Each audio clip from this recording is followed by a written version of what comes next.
"Absolutely not," said Dr. Blythe, in a tone Jem understood. Jem knew there was no hope of Dad's changing his mind, or that Mother would try to change it for him. It was plain to be seen that on this point, Mother and Dad were as one. Jem's hazel eyes darkened with anger and disappointment as he looked at his cruel parents, glared at them, all the more glaringly that they were so maddeningly indifferent to his glares, and went on eating their supper as if nothing at all were wrong and out of joint. Of course, Aunt Mary Maria noticed his glares. Nothing ever escaped Aunt Mary Maria's mournful, pale blue eyes, but she only seemed amused at them. Bertie Shakespeare Drew had been playing with Jem all the afternoon, Walter having gone down to the old house of dreams to play with Kenneth and Persis Ford. And Bertie Shakespeare had told Jem that all the Glen boys were going down to the harbor mouth that evening to see Captain Bill Taylor tattoo a snake on his cousin Joe Drew's arm. He, Bertie Shakespeare, was going, and wouldn't Jem come too? It would be such fun. Jem was at once crazy to go, and now he had been told that it was utterly out of the question. "For one reason among many," said Dad. "It's much too far for you to go down to Harbor Mouth with those boys. They won't get back till late, and your bedtime is supposed to be at 8, son." "I was sent to bed at 7 every night of my life when I was a child," said Aunt Mary Maria. "You must wait till you are older, Jem, before you go so far away in the evenings," said Mother. "You said that last week," cried Jem indignantly, "and I am older now. You'd think I was a baby. Bertie's going, and I'm just as old as him." "There's measles around," said Aunt Mary Maria darkly. "You might catch measles, James." Jem hated to be called James, and she always did it. "I want to catch measles," he muttered rebelliously. Then, catching Dad's eye instead, subsided. Dad would never let anyone talk back to Aunt Mary Maria. Jem hated Aunt Mary Maria. Aunt Diana and Aunt Marilla were such ducks of aunts, but an aunt like Aunt Mary Maria was something wholly new in Jem's experience. "All right," he said defiantly, looking at Mother so that nobody could suppose he was talking to Aunt Mary Maria. "If you don't want to love me, you don't have to. But will you like it if I just go away and shoot tigers in Africa?" "There are no tigers in Africa, dear," said Mother gently. "Lions, then!" shouted Jem. They were determined to put him in the wrong, were they? They were bound to laugh at him, were they? He'd show them. "You can't say there's no lions in Africa. There's millions of lions in Africa. Africa's just full of lions." Mother and Father only smiled again, much to Aunt Mary Maria's disapproval. Impatience in children should never be condoned. "Meanwhile," said Susan, torn between her love for and sympathy with little Jem, and her conviction that Dr. and Mrs. Doctor were perfectly right in refusing to let him go away down to the harbor mouth with that village gang to that disreputable, drunken old Captain Bill Taylor's place. "Here is your gingerbread and whipped cream, Jem dear." Gingerbread and whipped cream was Jem's favorite dessert, but tonight it had no charm to soothe his stormy soul. "I don't want any," he said sulkily. He got up and marched away from the table, turning at the door to hurl a final defiance. "I ain't going to bed till 9 o'clock anyhow. And when I'm grown up, I'm never going to bed. I'm going to stay up all night, every night, and get tattooed all over. I'm just going to be as bad can be. You'll see." "I'm not would be so much better than ain't, dear," said Mother. "Could nothing make them feel?" "I suppose nobody wants my opinion, Annie, but if I had talked to my parents like that when I was a child, I would have been whipped within an inch of my life," said Aunt Mary Maria. "I think it is a great pity the birch rod is so neglected now in some homes." "Little Jem is not to blame," snapped Susan, seeing that Dr. and Mrs. Doctor were not going to say anything. But if Mary Maria Blythe was going to get away with that, she, Susan, would know the reason why. Bertie Shakespeare Drew put him up to it, filling him up with what fun it would be to see Joe Drew tattooed. He was here all the afternoon and sneaked into the kitchen and took the best aluminum saucepan to use as a helmet. Said they were playing soldiers. Then they made boats out of shingles and got soaked to the bone sailing them in the Hollow Brook. And after that, they went hopping about the yard for a solid hour, making the weirdest noises, pretending they were frogs. Frogs! No wonder little Jem is tired out, and not himself. He is the best behaved child that ever lived when he is not worn to a frazzle, and that you may tie to. Aunt Mary Maria said nothing aggravatingly.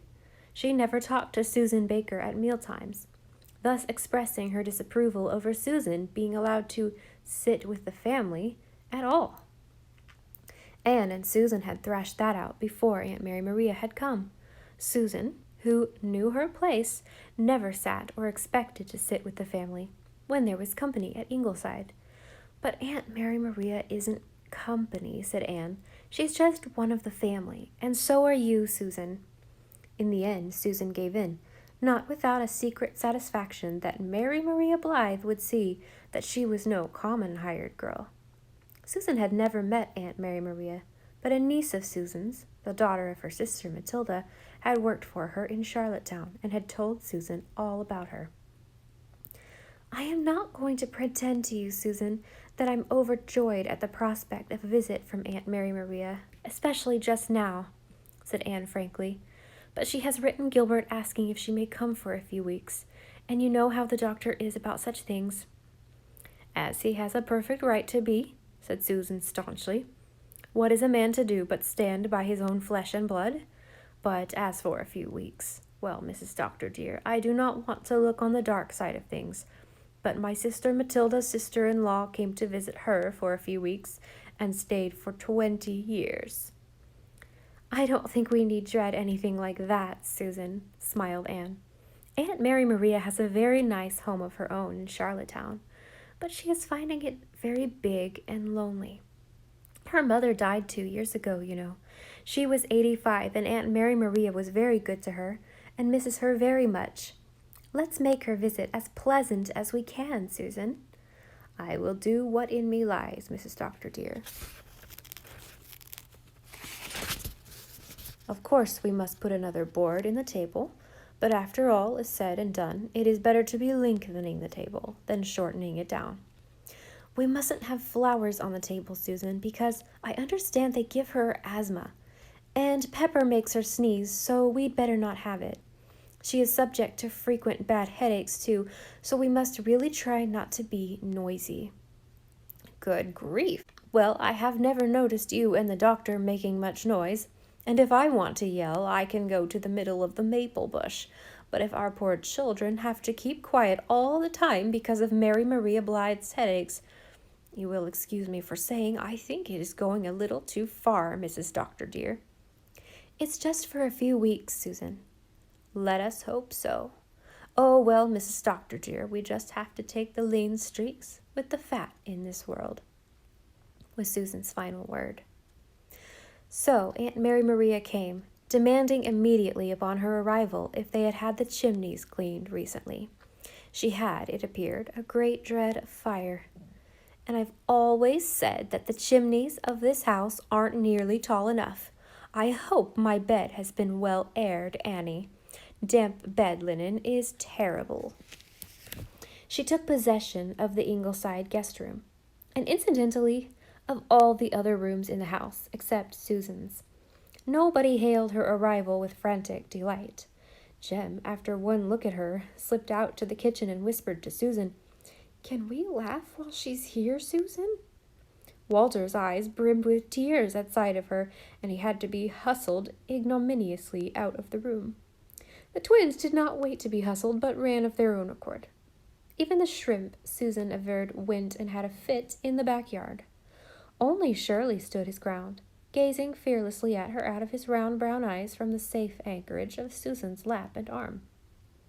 Aunt Mary Maria thought the Ingleside children had very bad manners, but what could you expect when they had a mother who wrote for the papers, and a father who thought they were perfection just because they were his children, and a hired girl like Susan Baker who never knew her place? But she, Mary Maria Blythe, would do her best for poor Cousin John's grandchildren as long as she was at Ingleside. "Your grace is much too short, Gilbert," she said disapprovingly at her first meal. "Would you like me to say grace for you while I am here? It will be a better example to your family." Much to Susan's horror, Gilbert said he would, and Aunt Mary Maria said grace at supper. More like a prayer than a grace. Susan sniffed over her dishes. Susan privately agreed with her niece's description of Mary Maria Blythe. "She always seems to be smelling a bad smell, Aunt Susan. Not an unpleasant odor, just a bad smell." Gladys had a way of putting things, Susan reflected, and yet, to anyone less prejudiced than Susan, Miss Mary Maria Blythe was not ill-looking for a lady of 55. She had what she believed were aristocratic features, framed by always sleek gray crimps, which seemed to insult daily Susan's spiky little knob of gray hair. She dressed very nicely, wore long jet earrings in her ears and fashionably high-boned net collars on her lean throat. "At least we do not need to be ashamed of her appearance," reflected Susan. But what Aunt Mary Maria would have thought if she had known Susan was consoling herself on such grounds must be left to the imagination.